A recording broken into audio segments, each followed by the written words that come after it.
Hello, good evening, and welcome to Talking Dogs on a Monday. As you can see, Ian Fortune is away yet again, but fear not, he will be back at Shelbourne Park for the first round of the Time Greyhound Nutrition Juvenile Derby this Friday night. That promises to be a fantastic competition indeed. But we've got plenty to get through this morning. We, of course, will start with the Ledger at St Limerick. We have the Bar 1 racing at Dundalk, the Sprint Cup. We also have to take a visit to Cork for the Casco A1 Derby, and we'll finish up with some tremendous racing at Shelbourne Park. And I'm joined by two of the best, two men who will make my job very easy this morning. I'll just tee up a question and let them fire ahead. It is Joe Sheahan, all the way from back in sunny Dubai. Joe, good evening. How are you? Barry, it's an absolute pleasure to be on, and thank God Ian has taken it. Well deserved. Glad to see your face this morning. It's great to be on, the show, and buzzing for it. There's not many people are happy to see my face, but Tommy, listen, it's great to have you on board as always on a Monday. Looking forward to a busy show, I'm sure. Yeah, because not only do we have really good performances, track records for fun around the country, we had really good racing, particularly in the Ledger, I thought. Yeah, we did indeed. And we will start with the Ledger in Limerick, the Will We Go St. Ledger. Some top class performances down there at Limerick over the weekend. Joe, it's your local track. What was the highlight of the whole second round for you? There's so many fairy tale stories attached with this year's Ledger. I mean, look at even Heat 1. Rowan Bonnie there goes in at 14 to 1 shot. And comes out, passes out the Ledger winner from last year, another young man involved there, Patrick Sheehy. He was there with the Limerick jersey on the other night, a young man. I think one of the big news stories from Limerick this year is the amount of young people doing so well down in Limerick in the Ledger. Drumbeg Banner, he won the final on the night of last Saturday night for young 17-year-old Evan McAuliffe. And he also had Drumbeg Rio, who won the fourth heat. He's 17. And as I said last week, he's not a name on a race card. This is a young man, age 17. He's out galloping, he's feeding his dogs, he's doing all the hard work, and he's getting the results. So it's really, really great to see so many young people doing so well. And wonderful to see Kieran O'Sullivan, of course, who owns Unanimous Panther as well. So many great stories attached with this year's Ledger, but some fantastic runs. Unanimous Panther doing 29-24. That was a really, really phenomenal run, and plenty of locally connected dogs in there with a good shout as well. So from a Limerick perspective, glad to see that as well. Yeah, good point what you make about youngsters coming into the game, Joe. It is vitally important. Starting with the first heat, as you did mention, Rowana Bonnie. Joe, we'll stay with you. Clonbrien Treaty, if you're a backer of Clonbrien Treaty, you were happy enough heading into the third round, weren't you? He was trading long odds on and running, but maybe you're probably thinking a little bit disappointing, but he still clocks 29.50 in defeat, so all credit has to go to the winner. Yeah, still clocked, did a decent clock, and I suppose Clonbrien Treaty did improve a good bit from last week on the clock. Would you argue that Clonbrien Treaty last year would he have been passed out in that manner? In the Ledger last year, I think he did trap to line there most of the nights, and even came from behind. So, is there a narrative that maybe he's gone back a small bit compared to his form last year? I mean, he's still only 3 next month. He's not old by any means. But I slightly surprising maybe because he came in doing a 28-16 trial before the Ledger started, which would point that he's fairly sharp. Probably would come on a couple of lengths. But still, I wouldn't be backing against him at this stage by any stretch of the imagination. He's still a very, very classy dog. He loves Limerick. But credit to Rowana Bonnie. A bitch that did it fair and square. She came from behind and cracking run, and great for Breed of Oil and young Patrick Sheehy there as well. Super win for them. What a great win. And Jade Rockets back in third place. Tommy, on to heat number 2 again. Favourite backers would have been pretty happy with themselves heading down the back straight. Nocky and Dazzler in front, but it was in good time. A dog in really, really good form, this fella. He's only been out of the first 3 once in his last 13 starts, would you believe? And they've all been in open company. So he's running at the top of his game. And he took a big scalp there and beat Nocky and Dazzler at the weekend. Yeah, and he has a track record to his name as well. So he's a classy dog. But this is one of the best races of the night. And I actually think that both of them came away with real credit, because I tend to see both of them leading and winning the races like that. And Nocky and Dazzler didn't lead and had to work really hard to get to the front. And it probably left them slightly exposed over the trip. And in good time is the top class dog. His ability is right up there. I mean, you don't break track records, without having that sort of ability. So, I mean, the fact that he picked up Nocky and Dazzler, it was just more than the result. It was just a fantastic race, a proper greyhound race. You had a dog in front, you had two fancy dogs chasing it down hard and not getting there easily, not being allowed a soft kind of, go and take over now. I mean, it was a battle all the way. Nocky and Dazzler, much to his credit, and much to his credit, that I said last week, I thought when I watched the first round heat, the first time I wasn't wildly impressed. The more I watched it, the more I liked it. I think this is a step up on that performance last week. Even I think even though he's beaten, I think it's a step up, and in good time. I've always had a lot of time for him. He's always a dangerous dog to be up against because of his ability when he does things right or when things go and again, it's not like everything went right from the other day. He just did it right himself and won it on merit. I mean, it was a cracking race. Just to go back to Clonbrien Treaty for 1 second. The only concern I'd have about Clonbrien Treaty, it's not that he's picked up, because I looked at the result before I saw the video, and I thought, yeah, he was picked up again.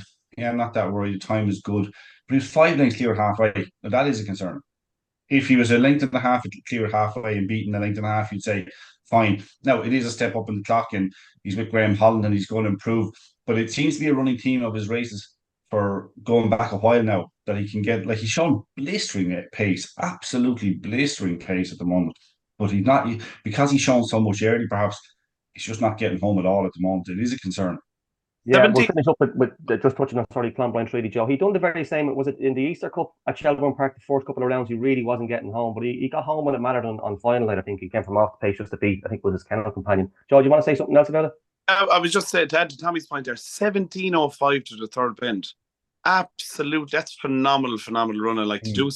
I was really, really good going, but it is concerning that if you take that 17:05 and off his end time of 29:52, it's doing 12:47 coming home. I mean, that's the Clonbrien Treaty we know is coming home in 12:20, strong. It's a concern. Has he knocked off a couple of cobwebs the last few weeks? He's progressed in clock. Is he going to stay better next week? It's a definitely very, very interesting point. Another point about Rowena Bonnie. I went down to Paddy Power this morning to check the odds. She's up at 100-1 this morning on Paddy Power. I don't understand that. After winning in 29:42 in round 2, she's up there at 100-1. So if you can get on it, she's worth €2 each way. That won't be around come 9 o'clock this evening, I doubt. But he too, this belonged to In Good Time, beats Knocking Dazza by the shortest of margins, with Drumbeg Pearl back in third place. On to race number 4. And look, we're talking about, is Clonbrien Treaty the same dog as he was last year's Irish Derby runner-up, Tommy Bocco's Crystal? She's probably not quite running at the same level. Blast Off Salah, again, is a dog who's been running really well of late, run well in a couple of races, hot races up in Shelbourne in the last month or so. And Sonia and Grande for Jack Kennelly set the pace once again. But it was Blast Off Salah who came out on top. This is again another absolutely fantastic race. Again, Sonia Grande showed lovely early pace. The two dogs that came from behind, like Bacchus Crystal, had to battle like hell to get to second place at the first bend, and then get up to challenge Sonia Grande. And then the 5-dog Blast Off Salah, who caught the eye last time, and it wasn't a fluke in a really hot first round heat. A bit unlucky to be caught in a hot first round heat. Caught the eye, just been beaten, flying home. Like this coming to the line, this could have gone any one of 3 ways, and just the Blast Off Salah has that little bit extra in the finish. And the funny thing is, not only was it that there was a good finish between the first 3, you can really throw a blanket over all 6, and like it was really, really good racing on Saturday night. Yeah, Joe, as Tommy said, if it was a handicap, it would have been hats off to the grader here in this race. A head and a short head, the first 2 places home. Yeah, it was a cracking race, and hats off to Sonia and Grande. I mean, he's very, very well. 5:36 he led up, and he's ultra consistent, isn't he? And it was a very, very exciting finish. Blast Off Salah knows the track quite well, and well done to Daniel Jones and Philip Buckley and all the team involved there. That was a great win. I won't say I was surprised, but it was a really, really strong finish, and great. The likes of the Ledger, for those competitions where there's a big crowd in there on the night, and especially from local perspective, lots of locally connected interest in that one. It was great to see such a tight finish and very, very exciting stuff. As you said, hats off to the handicapper. Even though it's not a handicap, it was a super, super finish. Hats off to the grader in an open race. Joe, we'll stick with you. You did mention Evan McAuliffe earlier on in the show. He had the winner of heat number 4, Drumbeg Rio, made just about all in 29.80. Good solid performance. Yeah, really good performance, and I think we didn't mention his bitch enough there. And he too, Drumbeg Pearl. She ran an absolute cracker back in third, to be only beaten a length and a short head, but in good time and Knocking Dazza. That was a mighty, mighty run, and she's come on an awful lot. But Drumbeg Rio makes it 2 from 2 now. Really, really good run. 29.65 last week and 29.80 in the first round, 29.65 and 29.80 in the second round. It was probably with the non-runner in the race, it was probably, you could argue, less quality than the previous week, but still did everything that was asked of it. And Drumby Grio it's a very inspirational story for 17-year-old Evan McAuliffe. He has the Midas touch at the minute. I was saying last week on the show, his strike rate, he's had 88 runners this week and 25 winners. Absolutely phenomenal. You're in there around 28-29%. He's has the Midas touch at the minute, and fair play to him and all the team involved there. It's great to see him. From a local perspective, we're absolutely delighted for him and all the team. Hats off as well to 18-year-old trainer Lucy Roach. She got Hazel Hill Bucko, showed some good early pace, got him through as well, and another young owner there, Michael O'Connell, with the Hazel Hill dog. So great to see that, and great run from Newport Pier as well for the Mullins Curtin Syndicate, a strong stayer. Yeah, well done to all involved, especially the youngsters. On to, just mention our Cracker, who won race 6 there and flying 28-13. On to race number 7. It was Heat 5. Tommy, bit of a messy heat this, but Miami King came out on top of Coolavani Otto, Ballyhimmock and Rex back in third. Looked a good race on paper. Superfast Gordon went up well on the outside, but just couldn't quite get across. And messy enough contest. Yeah, Superfast Gordon's a bit unlucky here because he's able to trap, but he's not blistering into the first bend, and that has caught him out a few times. Now, in fairness, it's Ballyhimmock and Rex who's catching him up to the first bend, and he's the tangle, and Ballyhimmock comes out across the track, and because of the way they bumped, and Superfast Gordon, even though he got left in front, he was left vulnerable after that. He actually didn't run that badly at all, considering all the trouble he got.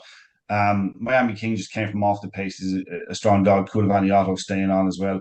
It's just a messy affair. 30.05. I mean, it's a mile off the standard that was set on Saturday night. But Miami King is a good dog. In fairness to him, he'd had a good run the previous week as well. So you don't see him as being a leisure winner at this stage. But I mean, he beat Clonbrien Treaty the previous week. So it's continuing a good run. Let's just say. Yeah, Joe, it was a messy affair, but it did look, as I said already, a strong race on paper, this one. Yeah, it was a very, as Tommy quite rightly said, I mean, the clock you can pretty much ignore for this one. I'm intrigued by Coolavani Otto, and I'd love to know your thoughts on him. He's a very, very interesting dog. I mean, he ran very well to qualify after encountering plenty of traffic along the way the other night. Is he a greyhound who can, if he puts, like, we know these series times done, I think it's a 28.04 run done on his card, but he came from the back of the field to finish second. I know it was a tightly grouped race, but he's quite an interesting prospect. Is he one that, if he can find his tune, I know the Buckleys have said he's slightly a nervous kind of dog, and noise around the stadium would put him off a bit, but yeah, he ran an absolute cracker to run on and finish second. Is he a kind of a type that if he puts it all together in a night, there could be a 29.30 or 29.40 on the night if it goes his way? Potentially, I find him a very, very interesting dog, because he's a dog of immense ability. But hats off to Miami King, makes it 2 from 2. Interesting that he had a 29.30 trial and a 29.50 trial before the ledger, but has only done 29.91 and 30.05 in the 2 rounds so far. Definitely bigger run in Miami King than the 30.05 that he showed the other night. When he puts it all together in a race, well, he's going to be a big player in this competition for sure. Yeah, he is. He's much better than that. I think the fact that there was trouble in it would probably aid to that. But just on Coolavani Otto, yeah, he's a dog I actually backed to win the English Derby, and like, as a bookmaker, he probably goes off 4 or 5 to 1 each night in these good races, but because of his sort of trapping ability and his lack of early pace, but he's well capable of hitting the lids. And look, you wouldn't fancy laying him at sort of 4 or 5 to 1 big enough prices. He's definitely a dog I like, and a dog with a huge engine. Another dog with a huge engine was the winner of Heat 6, Unanimous Panther, Tommy. Stunning run, 29.24. As you mentioned to me earlier on, just 3 spots off the track record. Yeah, like for an 88-pound dog, it's it's savage ability. He's like this was over in a matter of strides once he broke, and this is where he can be vulnerable at times, but not so far in Limerick, and that's interesting, because could he continue that through the competition? Maybe he can. I mean, there were, in the Project Stakes final, he didn't fly out, but he showed pace into the bend to get around. In the Dundalk International, he missed the kick, and he showed a bit of pace, but he just because of the shorter run into the bend and all that, he was a bit vulnerable in that. This time he didn't fly out, but he got a clear run. It was evident that there was no dog coming near him in terms of coming in or out on top of him, and he just showed that pace into the bend again. So he's actually a dog that would be even better with a longer run up, because I think he has in contrast to his Ken companion, Superfast Gordon, who tends to do it out of the boxes, then maybe not as good into the bend. This fella flies to the bend after maybe sometimes being okay-ish out of the box only. I'm not sure that it's not. I'm not saying that he wants further. He doesn't want further, but he just a long run up would really see him accelerate against the very top company, the very very top, the best of the best. He'd hold his own in a longer run up because he's really accelerating into the bend. He's a smashing greyhound. I mean, he's already won a Project Stakes and he's set the standard in 2 rounds now. Can he keep it up? I mean, the bookmakers aren't entirely convinced. He's 6-1. He's not even second. He's not even favoured. Cameron King still holds on to favouritism with the bookie. So it's interesting to see where he develops from here. I think in terms of the clock, I mean, 3 spots off the track record of JT Taylor. It's a fair run. But I think there are other dogs in the competition who can probably do that time as well. So this competition is going to hollow up even more over time. But he's definitely a player. I mean, I said last week I didn't think he wasn't my idea of wanting to have a bet on him last week to win the Leisure. I still don't. But I think, in fairness, if you do like the dog and you do think, you know what, this is the real unanimous Panther, and he's better than people have rated him over the last few months. He's actually truly, truly, truly top class. Then you've got to take the 6-1. It's interesting what you say about his weight being 88 pounds. As you know, probably you've seen on social media during the week, they're looking for sort of memorabilia for Shelbourne Park for the new museum they're creating. And I found a couple of cards from the late 70s and the 80s, and just quickly going through it, very, very rare to see a dog maybe bigger than 73, 74 pounds. And now you see dogs 78, 80 pounds running for fun. So they're definitely getting bigger and stronger. Joe Unanimous Panther. Sorry, Tommy, go on. Sorry, Barry. We did have that. Wasn't it Destiny's Fox? Was he 100 pounds? I could have been. I think he used to put him in a stall, didn't he? Just on the outside instead of a Jockey used to have trouble getting into the traps with him. But yeah, he's a big, big boy, but he can certainly run. Joe, he was the star of the show, Unanimous Panther. Yeah, to come so close to the track record as well. I mean, it was really phenomenal run and go to his splits there, 17-21, 5-41. He's coming home in 12-03. He's doing all the splits of a Leger winner. To put this, he's gone home in 12-03. And we mentioned Clonbrine Treaty was going home in 12-40. Was that it? 12-40. Taking a good 7 lengths out of him from there, like. To put this into context, I think this is a very interesting point, lads. Clonbrine Treaty went to the third bend in 17:05, right? Unanimous Panther went up to the third bend in 17:21. So Treaty was like Panther performance was absolutely flawless. Like, I mean, it almost broke the track record. Like, he was, powerful in every aspect of the word, and he was still 16 spots off Clonbrine Treaty to the third bend. That's a very, very interesting point. To put that into context, it's very, very striking. But yeah, it was a smashing run. He done absolutely everything right. I think he's growing and progressing as the competition goes on. I know he's still a relatively young dog, and he's only 13 races on his card, so he's definitely improving with age and with racing as well. I know, Tommy, you weren't overly convinced about him last week. Has your sense changed on him from the run on at the weekend, or are you still in terms of winning the competition? Yeah. No, not yet. No, not yet. No, I think because what we'll find is when you get the Clonbrine Treaties in with him, and you'll have other dogs there, Knocky and Dazzler, who can go up better. Obviously, you know, so maybe the prices actually haven't been updated. I'm just looking now. He's not going to be 6-1. I'd say just looking at the prices probably aren't. I think a couple of dogs that are knocked out are in it.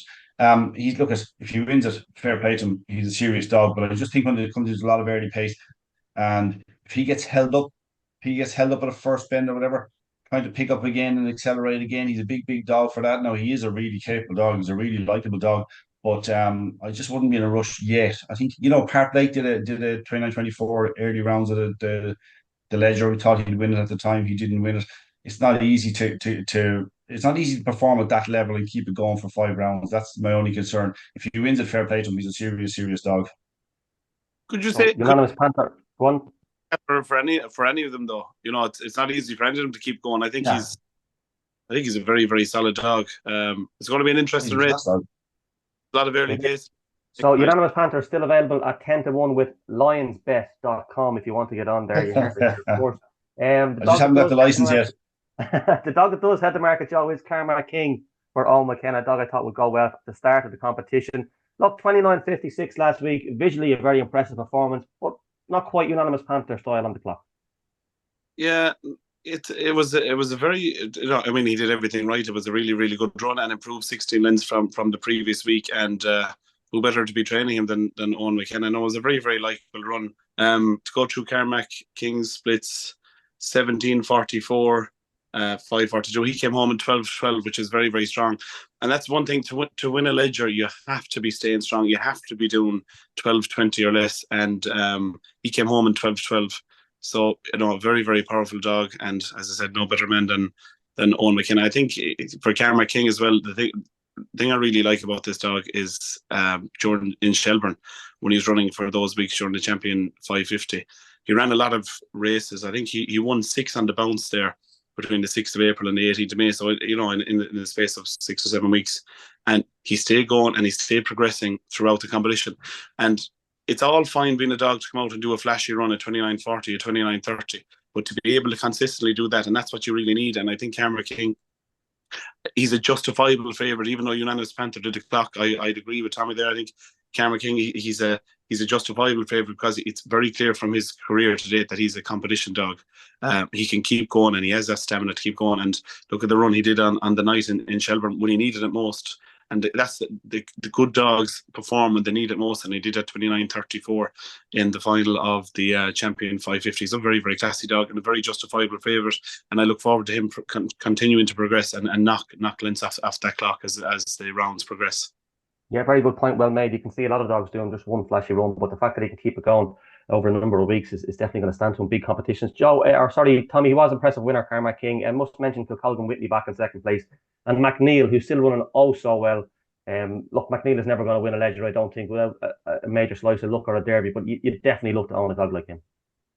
You would, yeah. I thought he actually was a penalty kick in the first round, and it just didn't work out for him. He was well beaten by a good winner, but yeah, he is a smashing dog. To be running at that level and run well all the time. I think on the winner, like he doesn't necessarily break that well, and I think Ian was kind of willing to oppose him last week for the Ledger because of what he termed maybe deems maybe a lack of early pace or whatever. But I actually find with that dog, I'd forgive. Well, there's nothing to forgive really. But the final of the Champion Stakes, he ran an unbelievable race from a terrible draw in 2 that night. He ran a remarkable race to run Darrow due to 3 lengths, having been maybe 6, 7, 8 lengths down at one stage.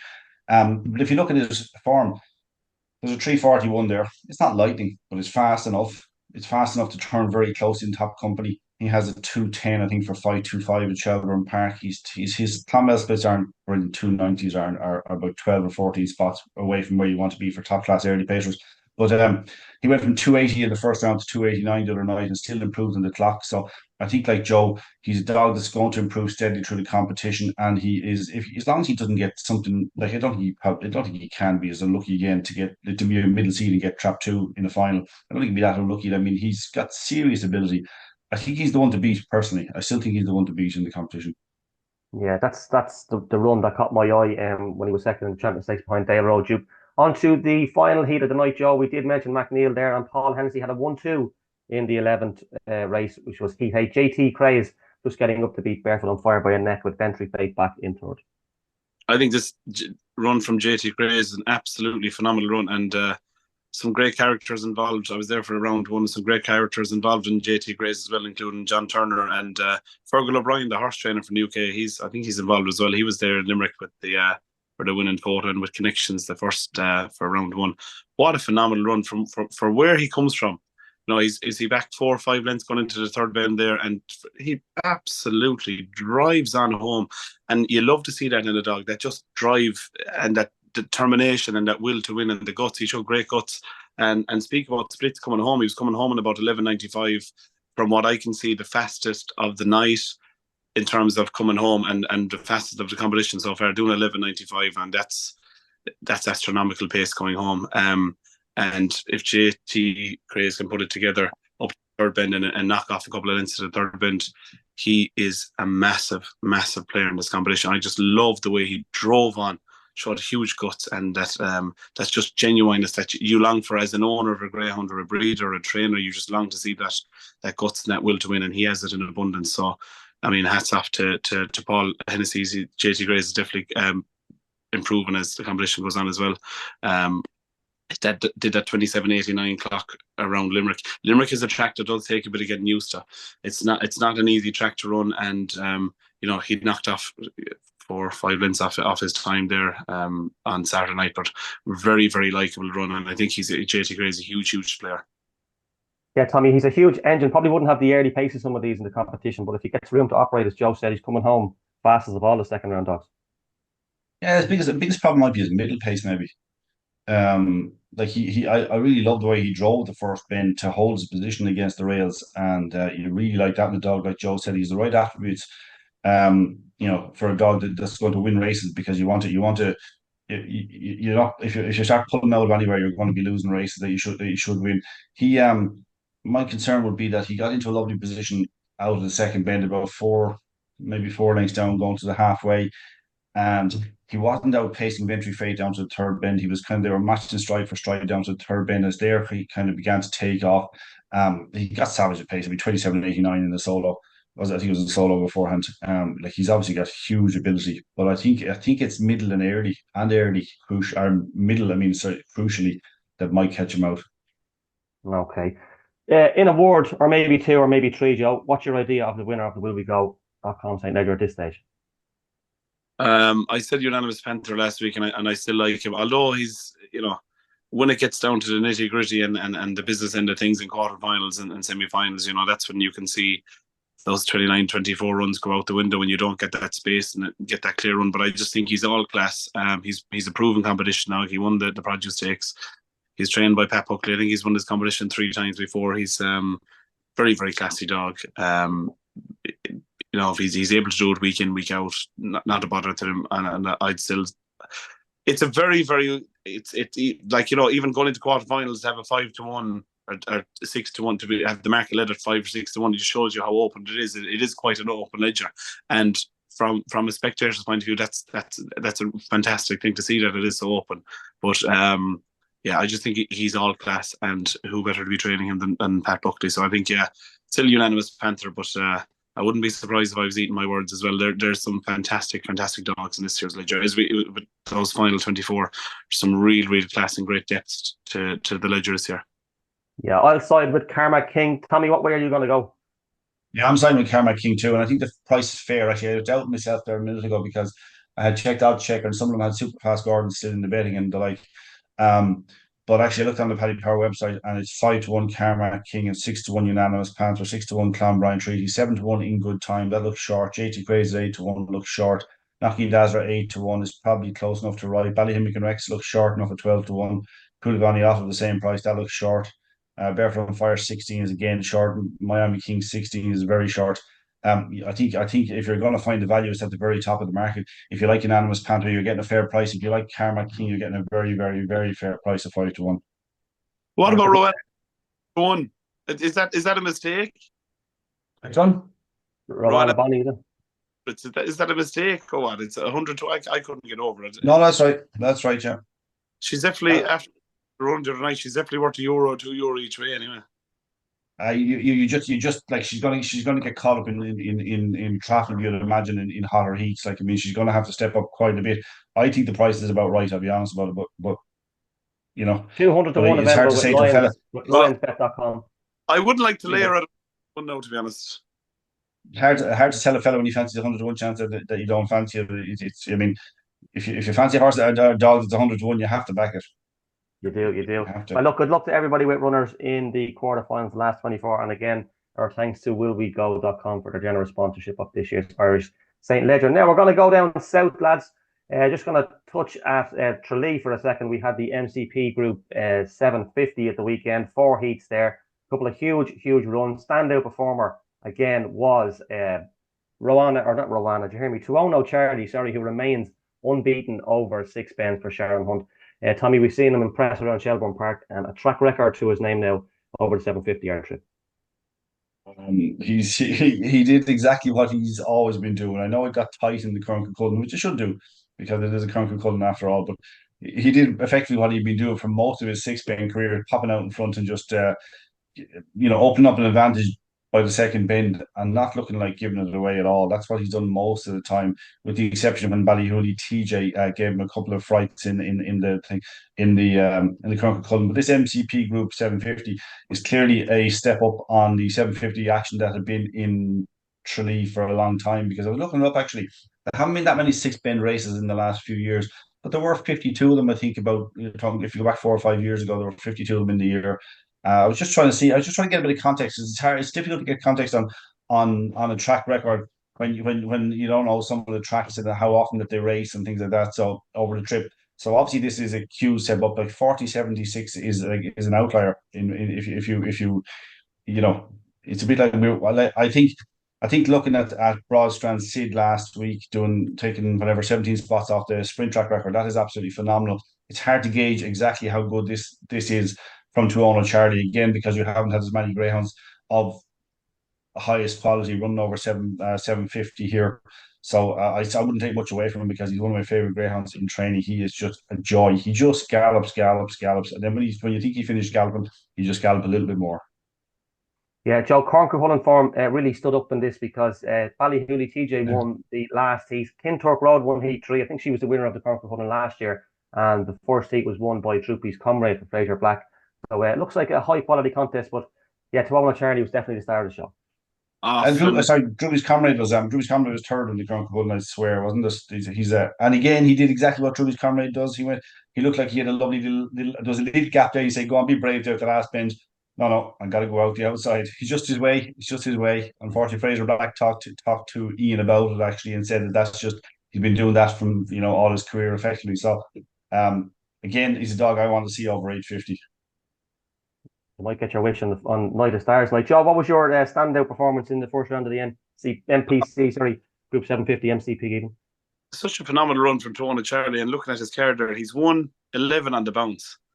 It's not too often, like in that kind of grade, when you're running at the top level in the country, to win 11 on the bounce, and I think he's won 14 out of the last 15. It's really, really phenomenal. Hats off to MCP Group for their sponsorship. I mean, putting up that kind of money is fantastic prize money, and huge hats off to all involved in Kerry Track, or in Tralee and Kingdom Greyhound Stadium.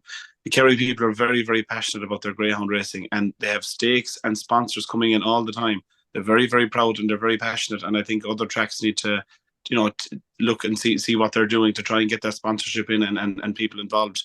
Very, very proud of their racing down there. So hats off to them, and well done for having stakes, these kind of stakes. They're always looking for new initiatives down there. So well done, and great to see MCP Group coming on there.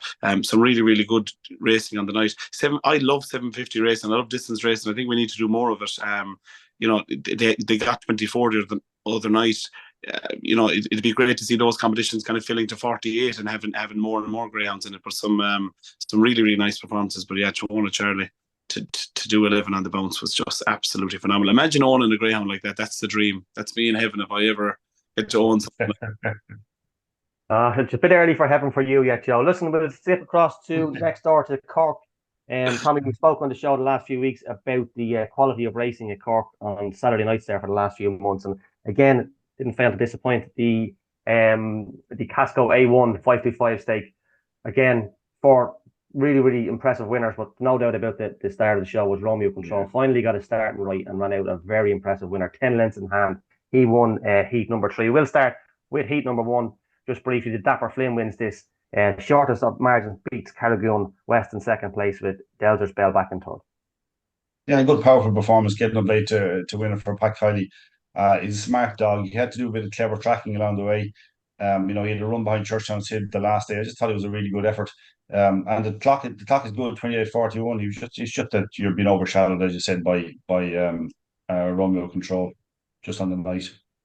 Yeah, it was a good performance. On to heat number 2, Joe. Sporting Mocka just held on from Ballybron Bell back in second place, with Ruby Cynthia running on back in third. Again, the clock was decent enough, 28:59.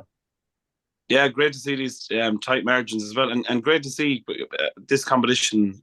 It's a $6,000 to the winner. Sometimes you'd see a lot of AAO dogs who get back graded, or really hot ones, but I think it's a good, honest A1 competition. The times are very, very solid there. Like that one won in 28:79, which is a good, honest A1 run, but a really good run. And Kieran Lynch, fantastic man to train a greyhound. And this Sporting Mocka is still quite lightly raced, only September 22, so expect him to continue to improve throughout the competition indeed, and knock a few more lengths off that 28.79.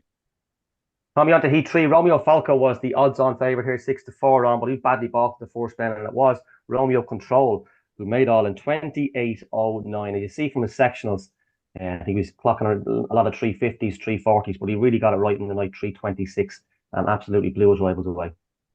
Yeah, look at if you can get your trapping ability right, the best trap in the country to help you is trap one in Curry and Park. And if you do it right from there, you're going to win and you're going to do clock.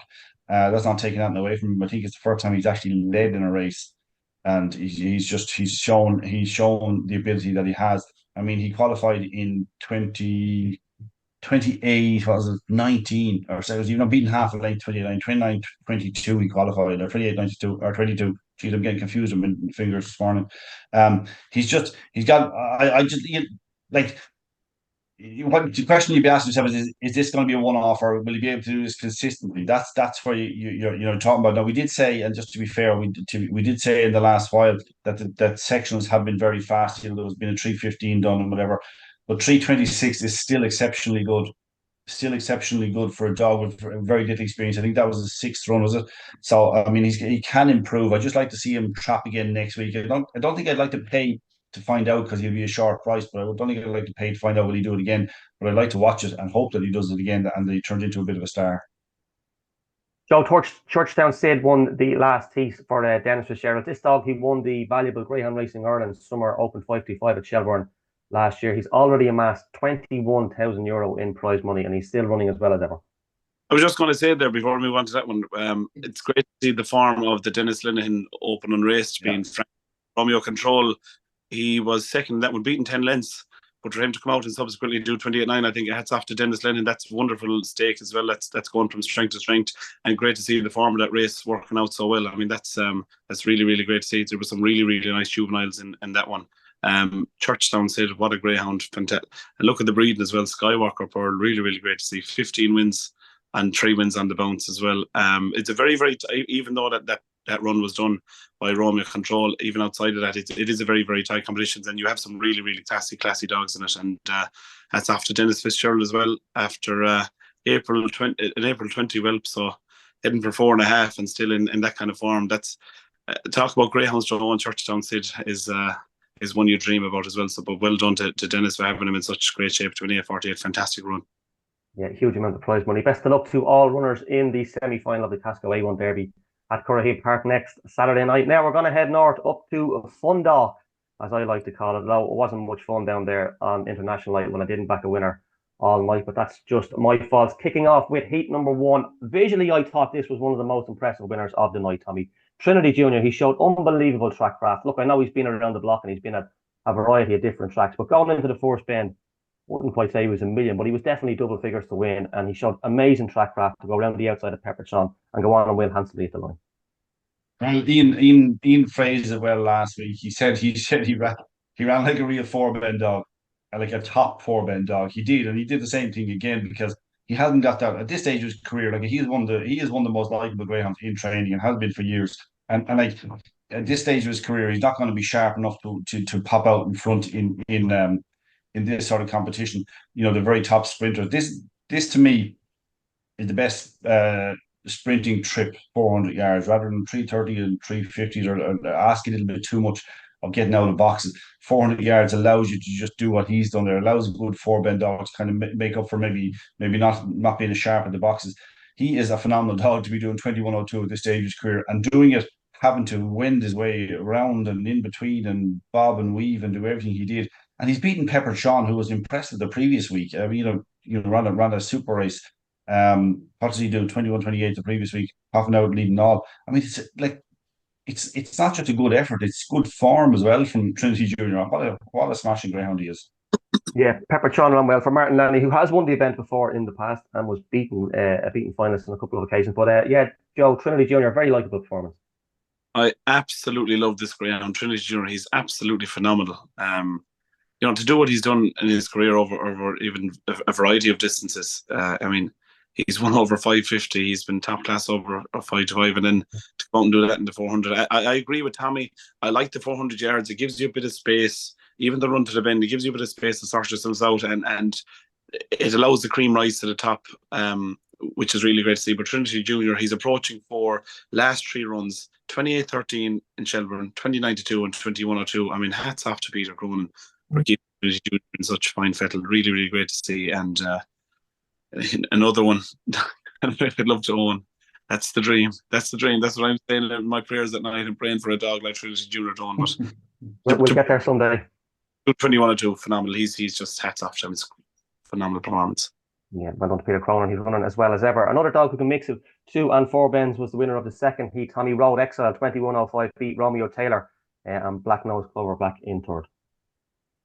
Another smashing display. It really is. I just opened up the results here. Sorry, I was looking to see if we get the bet.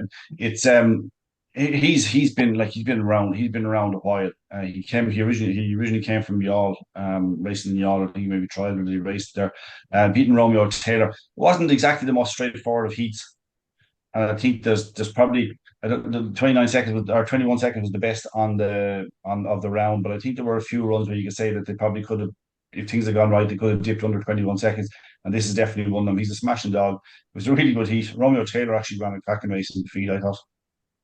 Yeah, he did. He won the Kingdom Derby, I believe, Joe Road Exile. Is that right? He can mix it with 2 and 4 bends. But yeah, and I think I mentioned about the trip down here. I think it's not going to be won by an out-and-out sprinter. You do need that stamina. It's a long, long drag up that home straight. So you probably do need to be able to stay 5-5 relatively well.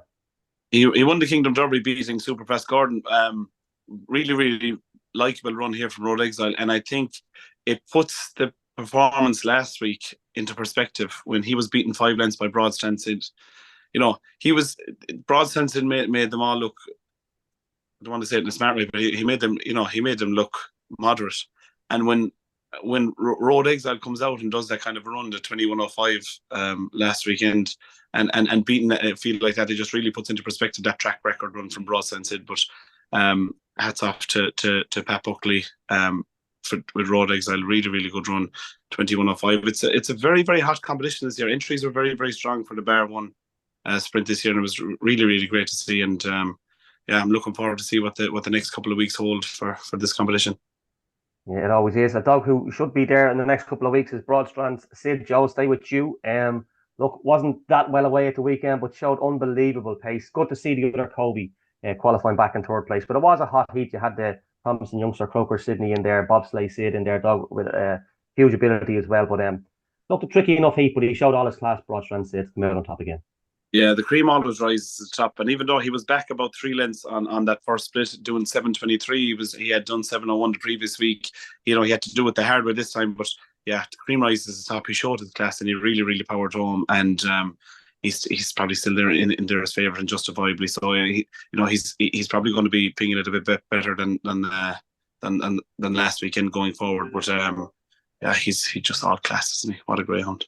Yeah, he is a great greyhound. Tommy, your thoughts on Heat 3? Yeah, the other Colby, not quite firing all cylinders, but still clocking 21-29 back in third place. And I think it's a better competition for having the other Colby in it. I was just going to say that we have a Derby champion, we have a former Derby runner-up winning the heat, we have a former Champions Stakes winner winning a heat, we have the Kingdom Derby winner winning a heat. I mean, it's ridiculously strong, is what it is. I love this performance from Broadstrand Sid, because he it was going to happen some night, at least once in a competition like this, that he wasn't going to get things his own way. It was going to be interesting to see how he coped with that. You'd have to love how he coped with it. But I also think Dynamic Force, the runner-up, enhanced his claims in a big, big way. I just checked to see what price he was. I only checked with one firm there now. He's 14-1. I actually thought he might have been overlooked a little bit more, and he might be a little bit bigger than that. If he was around 20-1, I'd have to take a chance on Dynamic Force to win it outright. You would be small, be concerned that he tended to come across to the rails and cause himself a little bit of trouble by doing so. But he's likely enough race that he can improve a good bit as well. Dynamic Force. I suppose if you want to, I mean, Broadstrand Sid had gone into 5-2 to win it. He's now out 3-1. I think that's more that even that's a bit short. And it's not that he won't win it. He might go and win it with track records every week if he wants. But the quality is far too good for a dog to be 3-1 at this stage of a competition that had 8 heats the other night. Yeah, Dynamic Force is a nice pup. He's only had the 6 or 7 runs. We spoke about Trinity Junior, another dog in the same sort of mould, a real old superstar. Tommy is Ballymac fan. Look, he's been there. He's been in Irish Derby finals, English Derby finals. Joe has been dreaming about dogs to own, but there'll be not many more dogs ahead of Ballymacvin in that list. Like this is a dog that ran up the Derby 2 years ago, the 2022 Derby, like, and he's running the sprint, and like he's popping out in front in the sprint heat, and like as we said, we keep going on about the quality of the heat. He had to battle as well, so there's a bit of the old hardened dog about him as well. He never gave an inch, which is the really interesting thing. He never gave an inch to who was it? It was Robbie's Tiger who was challenging him all the way, around the first two bends. Just a lovely performance, 21:07. I mean, throw a blanket over every single heat winner. Yeah, it was. On to the next heat, Joe. This was the fastest of the night. Elite Kursk winning for Miles Robin, 21 seconds there. This was a huge, huge run. Yeah, absolutely massive. And the thing I like about Elite Kursk is still relatively lightly raced. I think that was only his 10th race the other night. It's lovely to see the mixture, lads, of the older statesmen, like the likes of your Trinity Juniors, your Ballymacvin, and then mixing it with with the likes of this dog who's relatively lightly raced, improved 23 spots on the clock and improved 17 spots in his first split there, knocked it down to 7:15.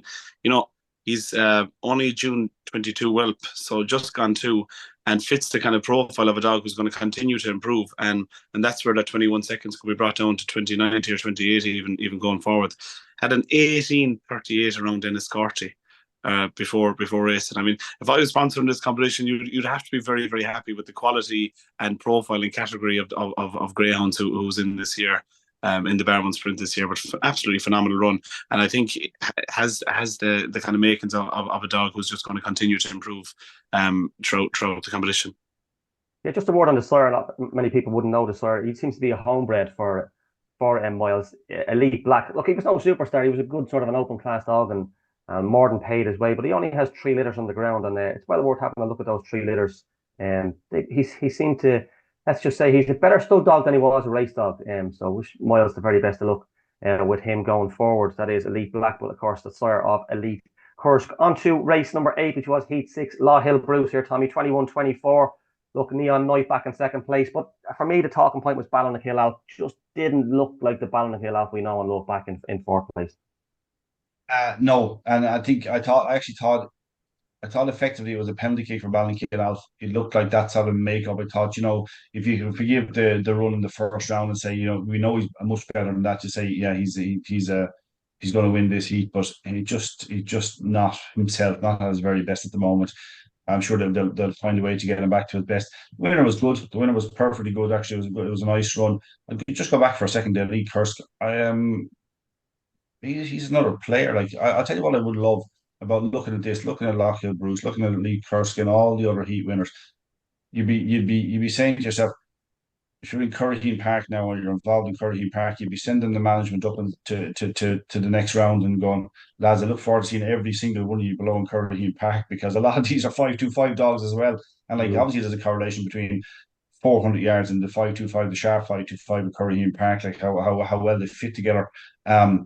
And the type of dog you need. So I would be rubbing my hands together going, come on, let's get the Curraheen team up and let's talk to these lads in Dundalk and all these owners and trainers. In case I have any doubt about where they're going after this, you've got to come down to the laurels, because this is the best, depth-wise, the best Irish Sprint Cup I can remember. And people might tell me I'm wrong or whatever, because I mean, somebody who might know Dundalk track a lot better than I do, but I can't imagine there has ever been one as deep as this and as good as this. And I mean, like, as I said to you, 3-1 the field is too short. Yeah, well done to Declan Cross and Law Hill Bruce. Good winner, 21:24. Neon Knight back in second, and Skidrow Joe back in third. Heat number 7, another old dog who's been around and done it before, Pavilion Fire. Joe, he makes just gets there in the line and beats On the Nose with Walter Star back in third. Unfortunately, we lost Ratdale Molly in this heat. Yeah, he got to round 3 last year, and he had a 21:10 run. Then went on to win the Fair Warrior in Mullingar. Now that takes a bit of winning. Like, that's a very, very tough competition, and Mullingar is that tricky kind of track. So that experience is definitely standing to Pavilion Fire. Look at Pavilion Fire's trainer, Aidan McVeigh. He is seriously shrewd and a very talented trainer. I was looking at his strike rate lately. The last time I checked, I think he had the top strike rate of wins for trainers in Ireland. Last time I checked, it was 44%, 43% strike rate, which is absolutely not bad. Not bad at all. Not bad at all. I wouldn't mind a strike rate like that. He's a very, very talented trainer, brilliant fire. 21:36, probably not one of the leading lights in terms of the clock, but has that experience and is definitely in the right kennel, like the Fair Warrior winner. That takes a lot of winning. Knows it Dundalk very, very well. Will need to improve a couple of lengths to be rightly in the mix. I'd imagine at the business end of things come the final, but no better man than Aidan McVeigh to have him sharpened up. Well, the final heat 8, is a dog that I'm sorry for saying this, David Murray, but I think is a dog that it would go really, really well in this year's Irish Derby. But first, he's going to try and defend his title down at Dundalk. Carrick Aldo, again, sensational, Tommy, 21.05. He's a dog with huge, huge ability, and he seems to be coming back to his very best when it matters. And this is one of the races where I was kind of talking about earlier on when I said he could have broken 21 seconds. He got a fierce bump between the first two bends and lost all sorts of momentum and looked like he couldn't possibly win the heat. I mean, if that wasn't back to his best, I don't know what is. I mean, the way he powered up the straight to win that heat and to win it in 21.05, that's a 2080 run to me all day long. He's not flying out of traps. He's capable of braking a lot better. He's deadly dangerous in any heat he's in because we know he can do it. He did it when he needed it most last year in the final of the competition. When he broke in. He seemed at the time to have plenty of early pace near him in the final, and he was able to break with them and show the pace that he's shown the other night. He ranks right up there with my favourite greyhound to train. You just have to love his attitude and love his ability as well. Yeah, I'm a big fan of his. I'm already on him to win the Derby. I know he ran in a couple of 525s in Shelbourne Park, and he wasn't quite getting to the front of some of them, but there were some real specialist 525 dogs running against him at that time. And I think to step up to 550, that little longer run to the bend, I really, really do like him. As you say, Tommy, he's one of your favourite dogs in training. I'll second that. Joe, he is one of the best around, last year's winner. And look, it was a mighty impressive performance there last Saturday. Yeah, absolutely phenomenal, and just like classic greyhounds do, he had to navigate. He didn't have it all his own way, and he had to navigate, and showed his utmost class and powered home to win. I agree with Tommy. I think that's a 2080 run, even better.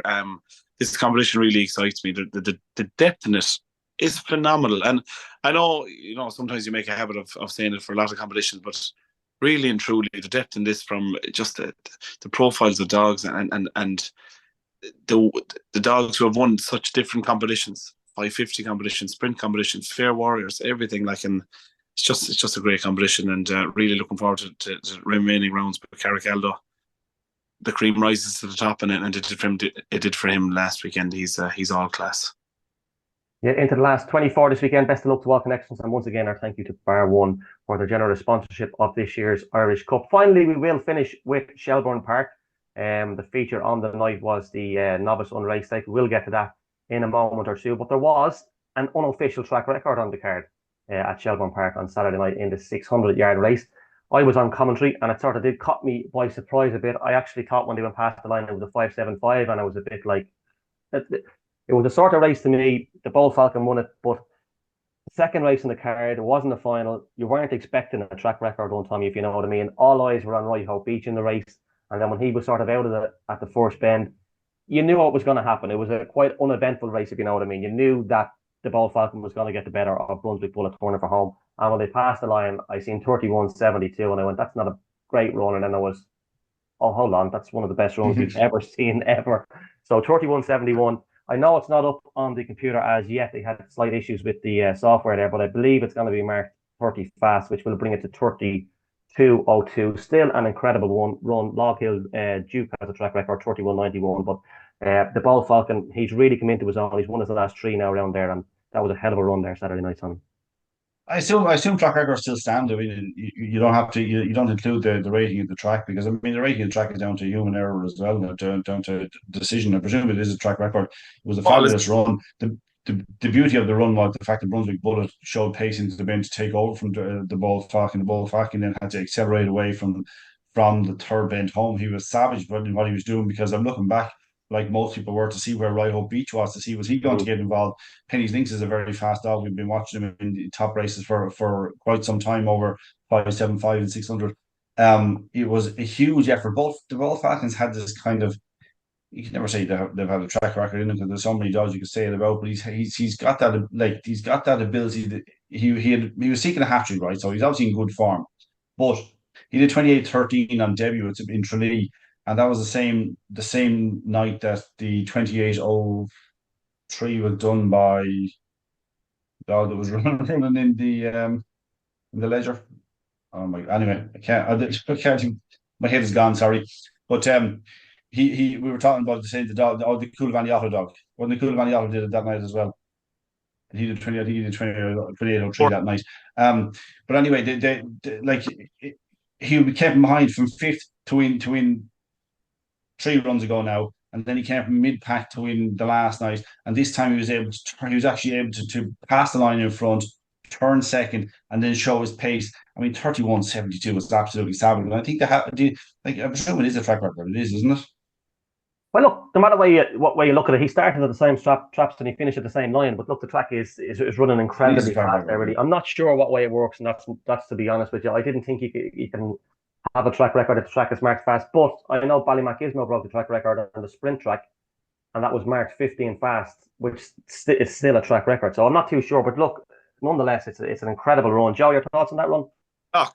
It's as far as I know, I barely put my life in it. It's the time on the clock, regardless of the rating. I'm pretty sure it's the time on the clock at the end of the race. So yeah, we need Jimmy McGee fortune here for this one, but unfortunately he's not here. But look, a huge run by the Bull Falcon, and well done to Brunswick Bullet back in second place. Look, he clocks 32:21 for the 600 in Shelbourne Park and gets beat 7 lengths. There were a couple of other finals on the night at Shelbourne Park, a couple of valuable finals as well. Takapuka Lord was a good winner of the sprint earlier on for Cara Ramsbottom. Stripe Sparky for Ned Freeman, a dog I like. He broke better than normal in the 600, went up on the outside of Saley and Pearl. Tommy Telambella was the hot favourite, but Stripe Sparky, yeah, look, he went up well, took a little bit of a bump down the far side. I know he was still 4 or 5 lengths off, but he's a really strong sort, and nice to see him get his head in front in a half decent pot. Yeah, I didn't see the race actually, to be honest with you, Barry. Yeah, look, he's a strong sort of a dog, and once he turned second, he was always going to pick up the leader. I don't know if you've seen the bitch final. Hussein Pickles here went off favourite. She's a bitch with a huge future, Joe, for Michael Donovan. She does need to get it right at Lids, but I think that's only her 5th race. But she has a massive engine, and she will improve for the step up to 550. I'm sure she can go a few rounds in the Derby. But this one belonged to Dealish Nora. Joe, Early Pace was the name of the game, out and gone. Yeah, she's very lightly raced with Sam Pickles and has a big future ahead of her for sure. But Dealish Nor, I mean, what a run, 28:17. We're talking about young people in the game. I know Ginger is down as trainer, but obviously Jamie plays the leading role there. Another young man. So as we keep saying, there's so many great news stories in this wonderful sport of ours, and great to see young people doing so well. Phenomenal run, 28:17. I think she was a bitch. She always had this kind of run in her. And yeah, she put it all together on the night. Had started off her career over in the UK before coming back to Shelbourne Park, where she's been doing very very well. But brings after 9 wins around Shelbourne. She's a phenomenal bitch. Put it all together tonight, and well done to the McGees. Yeah, just such some of the other races. Droopy Siddell, who sort of went under the radar a bit when finishing third in the Oaks. Not many people gave her a mention. It was all about the top 2 in the dead heat. She won a nice pot when winning in 28:17. She led at the first bend and was never going to be caught. The reserve 5 Scan came in there in trap 5, ran really well. Ballymac the lad was another to impress. Showed all sorts of pace down the back straight to pick it up at the third bend, go on and win for Liam Dowling. And the final race, Tribal Sid, was picked up in the International in Dundalk recently. Well, he was never going to be picked up when leading down the far side. He went on to win by 6 lengths for Mort in 28:05. But the main event on the night was the final of the Dish Runs, the novice unraced stake, and it was Yorkie Ollie, Joe. He remains unbeaten, 3 from 3. My God, you're talking about dreaming owning dogs. You'd love to own this. Barry, I loved your commentary for that. Can you just reenact it there the last couple of seconds? I loved it.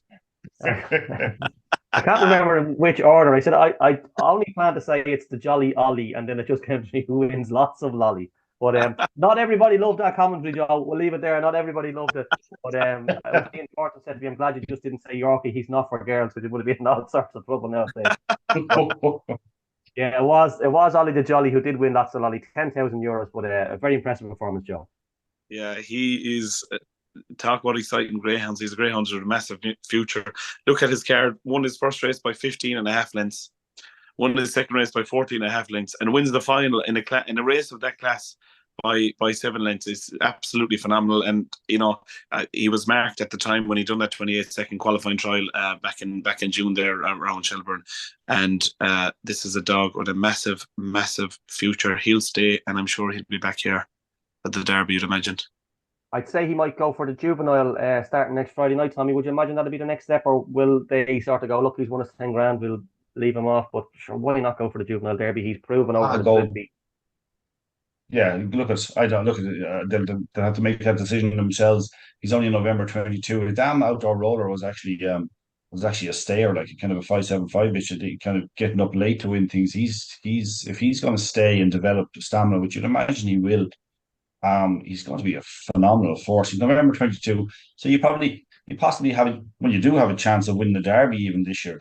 You're given an extra chance this year. He's had a nice few trials. I think he had 5 trials.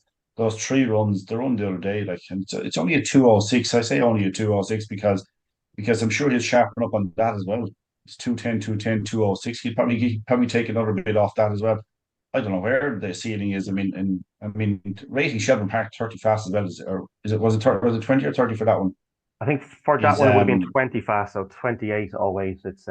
But anyway, these ratings kind of they kind of upset me a little bit because I don't think I like the fact that they changed the rating in the middle of the night, but it's far too easy to say, oh yeah, it's 30 all night, or it's 20 all night, or it's 30 for the first half, 20 for the second half. It's far too easy to say things like that. So I mean, the other record we're talking about stands at the track record. This fella could be 30 will break track records. I know that the 5-5 record in Shelbourne is savage. The Paradise Madison run back in the day. 27.67, yeah. Yeah, that was remarkable at the time. That was a complete outlier at the time for every other dog apart from him, because I think he broke 28 seconds 3 times in a row and went well under 28 seconds. But like, I think we're at a stage, and I talked about it, Ian kind of gave out to me, but we're at that stage that I talked about there last year, that we weren't far away from breaking 28 seconds being relatively commonplace. But like doing your third run isn't commonplace. Doing on your third run is fairly phenomenal. So I just want a dog Again, that can break 29 run, seconds. Yeah. Yeah, as I said, I just want a dog that can break 29 seconds. I'll worry about 28 seconds in about 7 years' time. Lads, look, thanks for your time this morning. I must say a big thank you to all our sponsors, some big sponsors over the weekend. Of course, MCP Group coming on board for the 750, Bar One, willwego.com, and of course Casco for their sponsorship of the Derby in Cork. Anything to add, lads, before we go? Yeah, before we go, Barry, from Limerick point of view, there's lots happening in the next few weeks. So get on out to Limerick for the Ledger. The quarterfinals are on. It's a cracking competition. The Con Murphy Bookmakers A1, A2, 525, that starts on this Saturday as well. That's $4 to the winner. And the Limerick and Clare Goba will have some stakes as well, with finals on the night of the Ledger as well. And hats off as well to O'Connor Julian Vets in Cashel in conjunction with the IRGT. They are sponsoring the A2 tri-distance, and that is a phenomenal competition. It really is year in, year out. That will start on Saturday, August 24th. And well done to, I know we talked about Dan Rahley. He's interestingly, his uncle is the great Kieran McGeaney, who just won the All-Ireland. His auntie is a physiotherapist on the Armagh team. So well done to all of them out there. It was a great success for all, and well done to Armagh. An All-Ireland final isn't the same without Dublin in it. Joe, before we go, is there a Lord Mayor in Limerick? Is there a Lord Mayor in Limerick? There was recently one elected there, John Moran, as far as I know, yeah. I can just see it. Tommy, you can see it, can't you? In about 15 years' time, wearing all the medals, Mr. Joe Sheahan is in attendance with us here this evening. He does for Limerick. No doubt about it. We might all go to Limerick, then we get all the perks of it. Yeah, hopefully. I'd be Lord Mayor. If I won a Ledger, that'd be the peak of my career. I'd die a happy man after that. Right, listen, lads, thanks very much for myself, Tommy Lyons, and the future Lord Mayor of Limerick, Joe Sheahan. That's been it for us. Don't worry, Ian Fortune is back next Monday afternoon at the time Greyhound Juvenile does start at Shelbourne Park on Friday night, as well as all the events that we've touched on here this evening. Thanks very much for your time. Enjoy the week, and we'll speak to you again soon.